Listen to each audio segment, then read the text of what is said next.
Brigitte Lahaie, Sud Radio, le Love Conseil.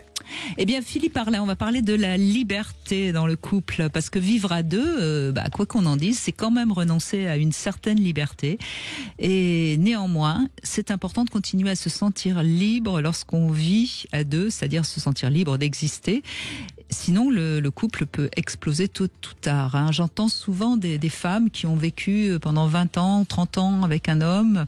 Elles se sont occupées du mari, des enfants, et tout d'un coup, elles explosent. Elles ont besoin de retrouver leur liberté. Elles le disent comme ça, d'ailleurs. Hein. Vous les entendez, j'imagine aussi. Elles le disent comme ça, et elles explosent pas que dans le couple. Elles vont aussi exploser dans leur carrière. Il y a ce besoin de prendre soin de soi, l'impression de s'être complètement oublié. Absolument. À juste titre, la plupart du temps, voilà, exactement. Et le problème, c'est que souvent, on a un monsieur qui est sourd en face. Ce qui est normal, c'est normal. Oui, parce que ça lui tombe dessus, voilà. On l'a habitué.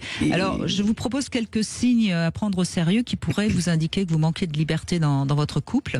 Si vous avez le sentiment de ne plus respirer et d'être un petit peu sous surveillance, attention.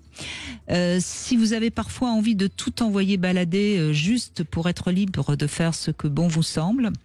Si vous avez l'impression d'avoir à vous justifier quand vous faites quelque chose. Si vous préférez renoncer à voir des copains ou des copines ou à pratiquer votre loisir pour éviter qu'il y ait quelque chose qui puisse mal se passer dans le couple. Si vous n'osez pas dire non. Si vous avez peur de rentrer en retard ou de rester trop longtemps au téléphone quand vous avez un appel, tout ça, c'est des signes vraiment à prendre au sérieux.